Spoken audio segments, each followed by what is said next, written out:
ያው ኒው ላይፍ እና የህክምና ምርመራ የመካንነት ያደረገችው ራሱ ኦልሬዲ የአቃቢ ህግ የተሰጠው ወረቀት ላይም ተጽፏል። በተደጋጋሚ ሆዷና ልቧ ላይ ተረግጣ ሐኪም ቤት ትመረመር ነበር እና አባት ልጄን አጥቻለሁ፣ የኢትዮጵያ ህዝብ ፍረዱልኝ፣ እኔ ይቅርታ መባል ሳይሆን የፈለኩት እውነት በአደባባይ እንዲወጣ እንጂ በማለት ከባለቤታቸው ጋር የኢትዮጵያን ህዝብ ሲማጸኑ እንደቆዩ የቀነኒ አዱኛ እናትና አባት ሲለምኑ ወይንም ሲጠይቁ እንደነበር ይታወቃል። ትላንትና አመሻሹን ሶሻል ሚዲያውን ከተቆጣጠሩ ጉዳይ መካከል ከ5ኛ ፎቅ ላይ ወድቃ ህይወቷ ያለፈው የቀነኒ አዱኛ እና የሙዚቀኛ አንዷለም የቀነኒ ታናሽ ወንድም የሆነው ሊበን አዱኛ በቪዲዮ በመምጣት ከቀናት በፊት ሙዚቀኛ አንዷለም ያስተላለፈው መልእክት ተከትሎ የቀነኒ ታናሽ ወንድም የሆነው ሊበን አዱኛ እጅጉን ልብ በሚነካ እና እንባ በተሞላ ስለ እህቱ አጠቃላይ መረጃ እያወጣ ለህዝብ አቅርቧል። እሱም ይህንን ተመልክታችሁ እናንተ ደጋግ ኢትዮጵያውያን የምትመለከቱትን በቅን ልብ እና በማስተዋል ፍረዱልኝ፣ ለእናንተ ትቻለሁ በማለት እጁ ላይ ያሉትን ቪዲዮዎችን እንዲሁም ፎቶ መረጃዎችን ያወጣ ሲሆን እኛም እሱ ያጋራውን መልእክት በቪዲዮ ይዘንላችኋል የምትመለከቱት ይሆናል። እንግዲህ ብዙዎቻችንን ያስደነገጠው ነገር የቀነኒ የቀድሞ ባለቤት የሆነው ሙዚቀኛ አንዷለም ሱስ እንዳለበት እና ይህንንም ተግባሩን በባለቤቱ በቀነኒ ፊት ለፊት እንደሚያደርግ ሊበን አዱኛ ገልጿል። ብዙ ድብደባዎች፣ ብዙ እንግልቶች አልፈው ህይወትን ማጣት አስከተሉ። ታዲያ ዛሬ ላይ የሟች የቀነኒ አዱኛ ቤተሰብ ፍትህ እያሉ ይገኛል። ታዲያ ይህ ቪዲዮ ብዙዎች እንዲመለከቱት ቪዲዮውን ላይክ እና ሐሳብና አስተያየቶቻችሁን በሐሳብ መስጫ ሳጥን ስር እያስቀመጣችሁልን የቀነኒ አዱኛ ታናሽ ወንድም የሆነው ሊበን አዱኛ ያጋራውን መልእክት ተከታትለን የምንመለስ ይሆናል። ቪዲዮውን እስከ መጨረሻው ይከታተሉት። እሺ፣ ሰላም ሊበን እባላለሁ። የቀነኒ አዱኛ ታናሽ ወንድም ነኝ። እሺ፣ ትናንትና አንዷለም ብዙ ነገር ሲናገር ነበር እና እያንዳንዱ እኔ ስሜን ጠቅሶ ነበር። ሊበን ያውቃል ብሏል። እኔ የማውቃቸውን ነገሮች እኔ ብዙ ጊዜ እዛ ቤት ስለነበርኩኝ የማውቃቸውን ነገሮች እያንዳንዱ ነገሮች አሳያችኋለሁ። እሺ፣ መጀመሪያ ሁሉንም ፎቶዎች አስቀምጥላችኋለሁ። ከዛ መጀመሪያ ማርች 8 2023 አንድ ላይ መኖር ጀምረዋል። ሌላኛውም አርቲስት አለ አንድ ላይ ቤት እሱ ቤት ሆኖ ምናምን ሰንሻይን ያለው ከዛ ማርች 8 አንድ ላይ መኖር ጀምረው ማርች 19 ላይ ልደት እያከበረች ነበር። የልደቷ ቀን ነው የመጀመሪያው የደበደባት ማለት ድብደባ አንዷለም ጎሳ ያደረገባት ቀን ላይ ማለት ነው። ይሄ ደግሞ የቪዲዮ ለቅቄው ነበረ። የምታስታውሱ ከሆነ እዚህ አይኗ ጋር እንትን ያለው በጣም እንትን ብሎ የነበረው ገልጾ የነበረው ፎቶን ስለማስቀምጠው ታዩታላችሁ። እዛ ላይ የነበረው የመጀመሪያው እሱ አለ። ኢቨን ከሳምንታት በኋላ ራሱ ሪከቨር አግታ ምናምን የሚያሳዩ እንትኖች አሉ። ሁሉም ከጋላሪያው ላይ ያገኙት ስቲል ነው። ከዛ በኋላ ደግሞ የእንትኑ አለ የኦክቶበር 14 2023 የእጇን ተሰብራ የታሸጋለች። ይህም ከስልኳ ላይ ነው ያለው። ከዛን ፌብሩዋሪ 29 2024 ይሄ ፎቶ እዚህ ላይ የምታዩት ከሆነ ጊታር ይዟል ይሄ። ስለዚህ ከዚህ በኋላ ይሄን ጊታር የሰበረበት ቀንና ሽጉጥ የተኮሰበት ቀን ነበር። አንድ ቀን ነው ይሄ የተፈጠረው። የዛን ቀን እኔ ነበርኩኝ ቤት ውስጥ ማለት ነው። ከዛም ጠዋት አንዷለም ያው ሌሊት አምሽቶ ነው የሚመጣው። በቃ ጠዋት ሊነጋ አካባቢ ሲል ነው የሚመጣው ወደ 11 ሰዓት አካባቢ ምናምን እና ሁሌ የዛን ሰዓት ጭቅጭቅ አለ በአንዷለምና በቀነኒ በኩል ሁሌ በዛ ሰዓት ጭቅጭቅ አለ። ሁሌ ይቀያየራል። በቃ ጠዋት ሊነጋ አካባቢ ሲመጣ ሁሌ ተቀያይሮ ነው የሚመጣው። ከዛን የዛን ቀን ተኝቼ ነበረ። እኔ 1 ሰዓት አካባቢ ይሆናል ተኝቼ ነበረ። እኔ ገስት ሩም ነበር የተኛሁት። ከዛን ቀነኒ ሮጣ ገባች እኔ ያለሁበት ክላስ ማለት ነው። ከዛን በሩ ስዘጋ የዛን ጊዜ ተነሳሁኝ። ከዛን ምንድነው ናስለ ጊዜ እንትኑን ይሄ ጊታሩን ወርውሮ ሲሰብረው ነበር የዛን ቀን ኮሪደሩ ላይ። ከዛን ምንድነው ናሱ ጊዜ ተነሳ አንተ ለማጋት ትሄዳለህ ምናምን ነገር አለችኝ። ከዛን ምን ተፈጥሮ ነው ምናምን ስላ ጊዜ ከዛን ሽጉጥ አቀባበለ አንዷ በሩ ጋር ቆሞ ማለት ነው። ከዛን እኔ ላናገረው ማለት ጊዜ ከዛን አይሆንም ይመታሃል ምናምን ብላ እሷ አይተኩስም፣ አንተ ተረጋጋ፣ እኔ ያናግረዋለሁ እንዳትገባ በመሀል ብላ በሩን ከፍታ ወጣች። ከዛን ሽጉጡን ፊቷ ላይ ደቀነባት። ከዛን የሆነ ፎቶ አሳያት። ይህ ፎቶ አንቺ ነሽ አላት። እሷን አይደለሁም አለች። ከዛን እህቱን አሳያት። መጽሐፍ ቅዱስ ይዛ በጣም ማለችለት፣ እኔ አይደለሁም እናቴ ትሞት ምናምን ብላ ማለችለት ቀነኒ። ከዛን አንቺ ነሽ ምናምን አላት። እንግዲህ ቪዲዮን እንደምትመለከቱት ነው አንዷለም እጅጉኑ አስፈሪ እና የፈለገውን ነገር በባለቤቱ ቀነኒ አዱኛ ላይ እንደሚያደርግ እንዲሁም ለማንም ስጋት እንደሌለው ያሳያል። ቪዲዮን አልጨረስንም። ይህን ታናሽ ወንድም የሚያጋራችሁን እጅጉኑ አስደንጋጭ የሆኑ መረጃዎች በእጁ ላይ ይገኛሉ። እስከ መጨረሻው እንከታተል። እናንተም ቪዲዮን ላይክ እስካሁን ካላደረጋችሁ ቪዲዮን ላይክ በማድረግ ይከታተሉ። እስኪ የቀነኒ አዱኛ ታናሽ ወንድም የሆነውን ሊበን አዱኛ የሚያጋራውን መልእክት እስከ መጨረሻው እንከታተል። ከዛን ወደ እንትና ዞረ። ሚጣ ጠይቃት። ሚጣ እሷ አይደለች ምን ሆነ አንዷል ማለት ነው። ከዛ እኔን ጠይቀኝ። እሷ አይደለች ስለ ጊዜ ከሷ ላይ ይዞ የነበረውን ሽጉጥ ወደ ሸተሩ አዙሮ ሸተሩ ላይ ተኮሰዋል። እሱንም ፎቶ ላደርግላችሁ እችላለሁ። አሁን ምናልባት ላላገኘው እችላለሁ። ካገኘሁት ግን አስቀምጥላችኋለሁ። ከዛ ቀጥሎ እያንዳንዱ ነው የሚዘጋጁ። ከዛን ይሄኛው ፎቶ አለ። ይሄ ፎቶ ማለት አንዷለም ጎሳ በኢሬቻ ኮንሰርት ላስት ታይም ያደረገው ከዛ በኋላ ከተመለሰ በኋላ በሆነ ብር ምክንያት ከሌላ ሰው ጋር ተጋይቶ በሱሱ ሰበብ እሷን የበደላት የጸጉሯን መመሳሰል ትችላላችሁ። እዛ ጊዜ የነበረ ፎቶ አለ።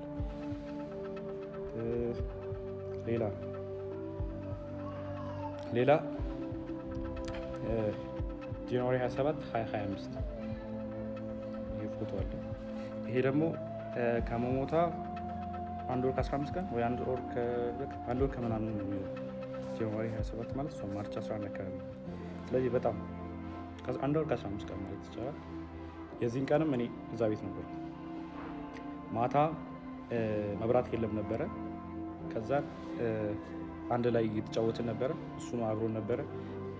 እህቱም ነበረች። አንድ ላይ የተጫወትን ነበረ። ከዛን 4 ሰዓት አካባቢ የሆነ የሚጠቃቀማቸው ነገሮች አሉት። እሱ የራሱ የግል ሱሶች ምናምን ነገር አሉበት። ከዛን እሱ ሊጠቀም ስለፈለገ የሚጠራተኝ ምናምን ሲላ ጊዜ ከዛን ያው እኔ ፊት ማድረግ ስለደበረ ምናምን ብዬ እኔም ገብቼ ተኛው ታምናኛል።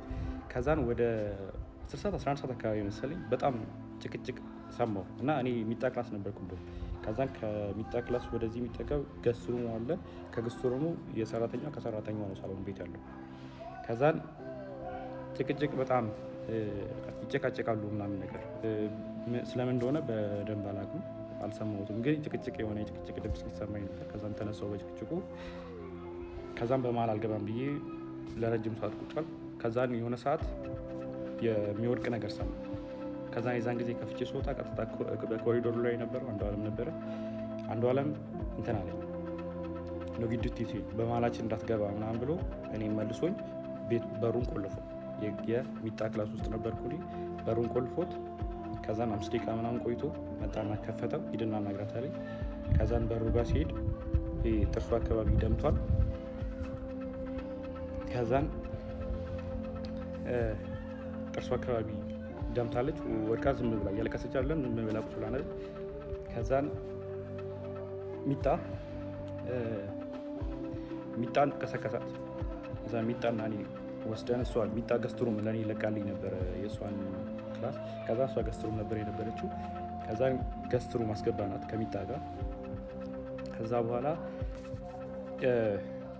እንደዛ ሆና እኔን ስታይ ማለት እኔ እንደዛ ሆኜ እሷን ስላየኋት በጣም አለቀሰች። እኔ እንደዚህ ሆኜ እኮ ምናምን ብላ መልቀስ ጀመረች ምናምን ነገር። ከዛም በጠዋት ተነስና ሄዳለች። ከዛም ወደ 11 ሰዓት አካባቢ ይሆናል የዛን ሰዓት። ከዛን 12 ሰዓት ተኩል ያው አልተኛውም ዝም ብዬ ቁጭ አልኩኝ። 12 ሰዓት ተኩል ሲሆን ወጥቼ ሄድኩኝ እና ፎቶ ካያችሁት ከላይ ሰዓቱ እኔ ከሄድኩኝ በኋላ የተነሳቸው እነዚህ ፎቶዎች ማለት ነው።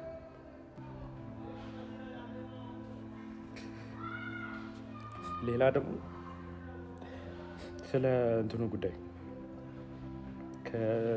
እሷ ከመሞቷ ከሳምንት በፊት እንትን ምርመራ ግታ ነበር፣ የመካንነት ምርመራ ማለት ነው። ይህ ያደረገችው ፍራይዴ ማርች 7 አርብ ቀን ማለት ነው። እሷ የሞተችው ማክሰኞ ቀን መስለኝ። እንግዲህ ቪዲዮውን እንደተመለከታችሁት ነበረ። የቀነኒ አዱኛ ታናሽ ወንድም የሆነው ሊበን አዱኛ በመቀጠልም የሕክምና ምርመራ መካንነት ያደረገችው በተደጋጋሚ ሆዷ እና ልቧ ላይ ተረግጣ ሐኪም ቤት ትመረመር ነበረ። ዶክተሩም ይህንን ጥያቄ አቅርቦላት ነበረ። ምን ተፈጥሮ ነው እንደዚህ የሆንሽው? የቀነኒ አዱኛ ምላሽም የነበረው ሰው ረግጦኝ ነበር የሚል ነበረ። ይህንንም ምላሽ አቃቢ ሕግ ፍርድ ቤት ግልጽ አድርጎት በሕክምና ምርመራ ላይ ያካተተው እንደሆነ ገልጾልናል። ይህንንም ጉዳይም ደግሞ የአንዱዓለም እናት እራሳቸው ሲናገሩት ነበረ። እሳቸውም የተናገሩት እንዲህ ነበረ። ቀነኒ ደውላልኝ እኔ መውለድ እችላለሁ አለችኝ። የአንዱዓለም እናትም በመቀጠል አንዱዓለም ነው ታዲያ መውለድ የማይችለው ብለው ምላሽን ሰጠዋት ብለው የገዛ እናታቸው በአንዱዓለም ሲናገሩ ነበረ በማለት የቀነኒ አዱኛ ታናሽ ወንድም የሆነው ሊበን አዱኛ ሀሳቡን በቲክቶክ ማህበራዊ ሚዲያ ላይ ያጋራ ሲሆን ታዲያ ይህንንም ተከትሎ ሰዎች ብዙ ሀሳብና አስተያየትን ሲያስቀምጡ ተመልክተናል። አንዳንዶች እጅጉኑ ያሳዝናል፣ በዚህ በሰለጠነ ዘመን ለሚስት ልጅ መውለድ እስኪሳናት ድረስ በድብደባ ማስጨነቅ ለጆሮ የሚከብድ ነው ለማለት ቤተሰቦቻቸውንም በማጽናናት ይሁን የቀነኒ ሕይወት ማለፉ አይደለም የሚከብደው በእሷ ላይ የተፈጸመው የድብደባ እና የምት ብዛቶች ነው ሲሉ ሀሳባቸውን የገለጹ ሲሆን እንዲሁም ቤተሰቡን ሲያጽናኑና አትረበሹ፣ አትደንግጡ፣ ፍትህ አንድ ቀን ይወጣል በማለት ሀሳቦቻቸውን ያስቀመጡ አልጠፉም። ሌላኛው ደግሞ የቀነኒ አባት እና አንዱዓለም ለምን በእርቅ ጉዳይ ላይ አልተግባቡም የሚል ሀሳብ በእጅጉኑ ተበራክቶ ነበረ። ይህንንም እኛ በቀደመው ቪዲዮ ላይ ያስቀመጥን ሲሆን አሁንም ሙሉ ሀሳቡን ትመለከቱታላችሁ እና ሀሳብና አስተያየቶቻችሁን በሀሳብ መስጫ ሳጥን ስር ያስቀምጡልን። እንግዲህ የቀነኒ አባት እና አንዱዓለም ይቅርታ ለምን አልተቀበሉም? ሁላችንም ይቅርታ የምንጠይቀው ያጠፋነው ነገር አምነን ስንቀበል ነው። አንዱዓለምም እያለ ያለው ደግሞ እኔ ምንም ያደረኩት ነገር የለም፣ ነገር ግን ለቀድሞ ባለቤቴ ለቀነኒ አዱኛ ቤተሰብ ካሳ ይገባቸዋል በማለት ነው ብሏል። ይህንንም ተከትሎ የቀነኒ አዱኛ አባት የሆኑት ምንም አይነት ካሳ ሆነ ይቅርታ የምቀበለው ሙሉ በሙሉ ጥፋተኛ መሆኑን ሲያምን ነው ብለዋል። እኛም የፋሪስ ሚዲያ በትላንትናው ዕለት ያጋራናችሁን መልእክት ይሄ ነበረ። እስቲ መልእክቱን ተከታትለን እንመለስ። ታዲያ የብዙ ሰዎች ጥያቄ የነበረው የቀነኒ አዱኛ ቤተሰብ ከአንዱዓለም ጎሳ ጋር ለሽምግልና የተደረገው ጥረት ለምን ተደናቀፈ የሚል ነበረ። ባለፈው ዓመት መጋቢት 1 2017 ዓ.ም አዲስ አበባ በሚገኘው ከአርቲስት አንዱዓለም ጎሳ ጋር ይኖሩበት ከነበረው መኖሪያ ቤት 5ኛ ፎቅ ላይ ወድቃ ህይወቷ ያለፈው የሞዴል ቀነኒ ጉዳይም በባህላዊ የኦሮሞ አባገዳዎችም ስርዓት በእርቅ ለመቋጨት የተደረገው ጥረት ያልተፈላጊ ፍሬ መቋጨቱ አባገዳዎች አስመልክተዋል። የወጣቱ ጉዳይም ህልፈትም ከተሰማ ዕለት ጀምሮ በቅርበት ስንከታተል በባህላዊ ስርዓትም ፍትህ እንዲገኝም ጥረት ስናደርግ ነበረ ሲሉ አስተያየታቸውን ለዶቼ ቬለ የተናገሩት የቱለማ አባገዳ ጎበና ሆላ ባለፉት 3 ወራትም ጉዳዩን በርቀትም ለመቋጨት የተደረገው ጥረት ግን ሳይሰምር መቅረቱን አስረድተዋል። ባለፉት 3 ወራት ተጠርጣሪም ተጎጂም ወገኖችም አንድ ላይ በማምጣትም ለማየት ስንጥር ነበረ። እንደምታውቁት ጉዳዩን በዘመናዊ ፍርድ ቤትም እልባት አላገኘም። እናም የኦሮሞ ገዳ ስርዓትም አንድ ጉዳይ ተከስቶ ቁጭ ብሎ አይመለከትም። በሁለቱም ወገን በኩል ያለውን ሀሳብ ተቀብሎ ስንመለከት ነበረ። ነገር ግን ጥረታችን በአራተኛው ቀጠሮ የሟች አባት አዱኛ ዋቆ አፍርሰውብናል። በዚህም ተስፋ ቆርጠን ከመቀመጥ ይልቅ የቱለማ እና የአዳቡልቱ አባገዳዎችም ከአዋቂ የሀገር ሽማግሌዎች ጋር ጨምሮ ጉዳዩንም በጥልቀት ስንመለከት ነበረ። ወደ ሟች አባት አቶ አዱኛ ዘመድም አዝማቾች የአካባቢ አባቦኩ አውጥተንም ብንጠራም ሽምግልናውን አልተቀበሉም። እናም አሁን ተስፋ ቆርጠን ትላንትና ማክሰኞ ጥረታችንን አቋርጠናል ብለዋል። ባህላዊ የእርቅ ጥረትም የሟች ቤተሰብ ለምን አልተቀበሉትም የሚለውን የሟች የቀነኒ አባት እጅግ አድርገው ሀሳባቸውን የገለጹ እንደሆነ ይታወቃል። የሟች አባት እንግዲህ እርቅ ሲፈጸም አንድ ነገር ግልጽ ሆኖ ሊወጣ ይገባል። እኛም የምንፈልገው ግልጽ ከሆነ በኋላ የሟች አባት ይቅርታውን እንደሚቀበሉ እንዲሁም ደግሞ የተለያዩ ሀሳቦቻቸውን በቪዲዮ እንደገለጹ ይታወቃል። እንግዲህ የፋሬስ ሚዲያ ቤተሰቦች ለዛሬ የያዝንላችሁ መረጃ ይህንን ይመስል ነበረ። ለፋሬስ ሚዲያ ቤት አዲስ ከሆናችሁ ቤቱን ሰብስክራይብ በማድረግ ቤተሰብ ይሁኑ እንላለን። እንዲሁም ደግሞ መረጃ በፍጥነት እንዲደርሳችሁ የደውል ምልክቷን መጫን አይዘንጉ። ቪዲዮውን ከወደዳችሁት ላይክና ሼር ያድርጉ እንላለን። እኛ በአዲስ መረጃ እስክንመለስ ድረስ ከዚሁ ተሰናበትናችሁ። ቸር ሰንብቱ።